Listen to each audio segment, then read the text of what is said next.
Introduction of bills. The member from Scarborough-Agincourt. Thank you, Mr. Speaker. I move that leave be given to introduce a bill entitled An Act to Proclaim Nanjing Massacre Commemorative Day, and that it now be read for the first time. Thank you, Mr. Speaker. The bill proclaims December 13 in each year as the Nanjing Massacre Commemorative Day. Orders of the day. Ballot item number 28, Order M79, second reading of Bill 79, an act to proclaim the Nanjing Massacre Commemorative Day. Ms. Wong. Pleased to recognize the member for Scarborough-Agincourt. Thank you, Mr. Speaker. I move second reading of Bill 79, an act to proclaim Nanjing Massacre Commemorative Day. Thank you very much, Mr. Speaker. It is an honor to rise today in the House to lead the second reading debate on my private member's bill, Bill 79, an act to proclaim Nanjing Massacre Commemorative Day. If passed, this bill would designate December the 13th every year as a Nanjing Massacre Commemorative Day in Ontario. Before I begin my remarks, Mr. Speaker, I would like to acknowledge a number of my special guests who are here in the East and possibly the West Gallery, and as well as the visitor gallery up north there. They include the Honourable Bob Ray, his wife, Arlene Pearlie Ray, I believe very shortly the former MP Olivia Chow, my own councillor Jim Kurgianis, Dr. Joseph Wong, founder of Alpha Education, Flora Chong, Executive Director of Alpha Education, Dr. Sarah Glebe, Director of Education of Alpha Education, Patricia O'Reilly, board member of the Alpha Education, award-winning author, human rights activist, and Order of Canada recipient Erna Paris, and her husband, Tom Robinson, my good friend, TDSB trustee Jerry Gershon, and I believe very shortly, Mr. Speaker, the principal and the teachers and staff and the students from Central Technical Institute, Lisa Edwards and her kids are coming to join us. Also shortly coming as well is Gordon Cressy, Joanne Campbell, Wilson Sung, the president of Chinese Business Association. Mr. Speaker, early on today, at the reception, there were Hong Kong veterinarians present. Mr. Frank Diep, the chairman of the Hong Kong Ex-Soldier Association, Mr. John Fung, and the vice chairman, Mr. Chin Tam. Also present here today, Mr. Speaker, Jeanette Chu, who is the niece of Dr. Alan Zhou, a survivor of the Second World War in Guangdong. And I know there are teachers and students across GTA are watching today in the second reading debate. I want to acknowledge some of them. The York Region District School Board, high school teachers, Mr. Ma, who is the head of History and Social Study Department at Bayview Secondary School, his colleague, Mr. Croswell, and his grade 12 history class, and other university students. I know they're doing the exams, U of T, McMaster, Waterloo, Western, who are all part of Alpha chapters. Mr. Speaker, today is the 75th anniversary of the Battle of Hong Kong.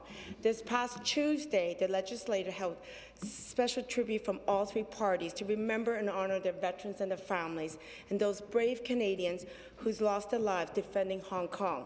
As the only elected members in this legislature born in Hong Kong, I too want to acknowledge and thank all the veterans and many military men and women who paid the ultimate sacrifice of defending Hong Kong from Imperial Japan. As I lead the second reading debate on my private member's bill on Nanjing Massacre Commemorative Day, I'd like to provide some historical context on the event of 1930s. On December the 13th, 1937, Japanese imperial forces initiated a 6-week massacre in then the capital of China, Nanking. This atrocity is often referred to as the Rape of Nanking and is among one of the most horrific atrocities of modern history. More than 200,000 Chinese soldiers and civilians were indiscriminately slaughtered under the command of General Masao Aran.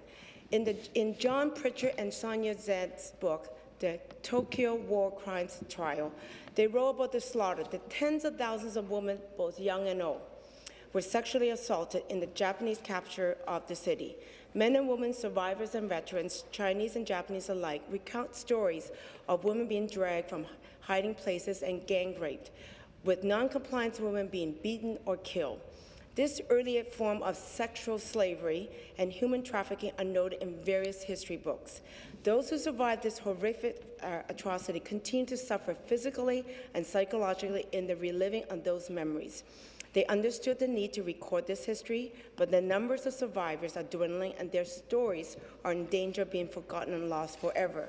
Ontario, Mr. Speaker, is home to one of the largest Asian populations in Canada, with over 2.6 million recorded in 2011. The Asian community have contributed greatly to our province by enriching our cultural diversity socially, politically, and economically through arts, social ethics, and wisdoms. Almost every Asian who have immigrated to Canada over the past 40 years would have been affected by the events in Asia during the Second World War to some degree. Some Ontarians even have direct relationship with the victims and survivors of the Nanjing Massacre. Yet, many are unaware of the atrocities that occurred in Asia during the Second World War. An official commemorative day of remembrance for Nanjing Massacre offers not only an occasion to educate Ontarians about this event, but also other atrocities that occurred in Asian countries during the Second World War. Ontario is recognized as a leader in an inclusive society, but inclusiveness is not possible without providing Ontarians the chance to reflect this part of the history.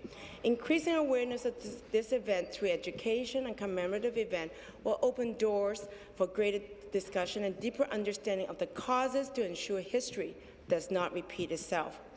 Erna Paris, an award-winning journalist and human rights activist, stated, quote, "An Ontario calendar day to commemorate the Nanjing Massacre will bring well-deserved attention to this poorly known historical event, and doing so, Mr. Speaker, will serve the interests of all Ontarians," end of quote. At this point, I want to encourage all my colleagues to look in the East Gallery. To the founder of Alpha Education, Dr. Joseph Wong. Dr. Wong has been known as a fighter for social justice since 1979. Inspired by the relentless effort of the Jewish community in revealing and remembering the horror of the Jewish Holocaust, and appalled by the absence of information and knowledge about the Asian Pacific War, he founded Toronto Alpha in 1997 with the mandate to seek justice for the victims and foster humanity education. Through Alpha Education, hundreds of students in the Toronto District School Board, the Toronto Catholic District School Board, and York Region District School Board are given an opportunity to learn about the Nanjing Massacre. Furthermore, Alpha Education provides resources and support to teachers in these 3 school boards. Recently, I had an opportunity to meet with a group of students in grade 12 at Bayview Secondary School who told me that the school and society in general does not focus on the Second World War in the East. The students view that the Second World War has been largely present through the Western lenses, Mr. Speaker, and the Asian atrocities were rarely discussed or mentioned in regular history classes. Former president of Alpha chapter at U of T Scarborough St. George campus, Elisa Wang, informed me that, quote, "Our education system to this day presents only one side of a much more complex and multidimensional history," end of quote. Alicia also stated, quote, "To commemorate the Nanjing Massacre, not only because it is a symbolic event in the Asia Second World War history, but also because it is a crime against humanity and thus a critical event in the world history that teaches us important lessons for the present and the future," end of quote. Right before the Christmas of 1998, the Ontario Legislature passed MPP Ted Chudley's Bill of Holocaust Memorial Day, Bill 66.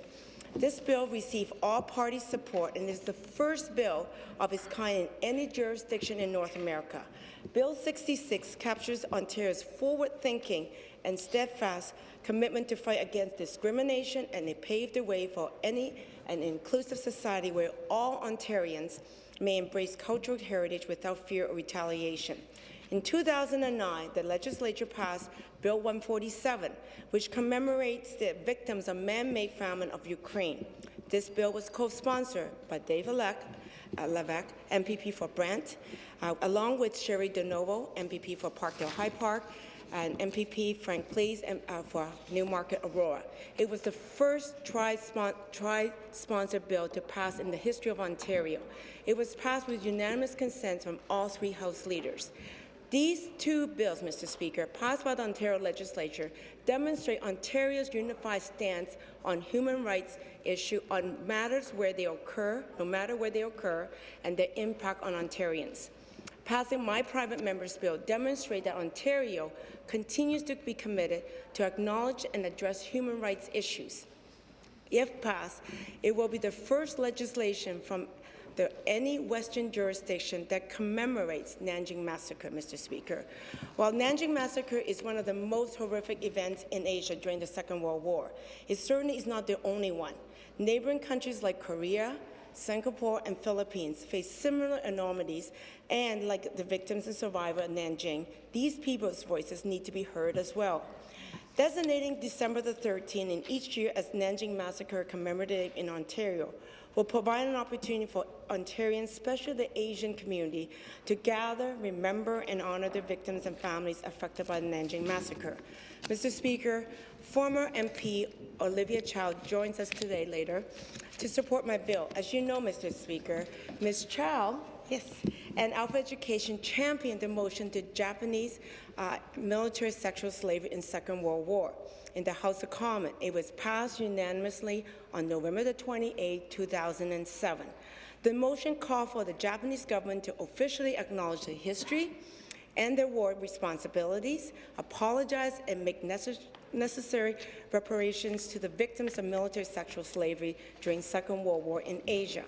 During the debate of this motion, the Minister of Multicultural and Canadian Identity, the Honourable Jason Kenney, stated that, quote, "As Canadians, we acknowledge the moments of injustice in our history, but these women came to this country with a story that needs to be heard, and because we need to learn from the lessons of history to ensure they're not to be repeated," end of quote.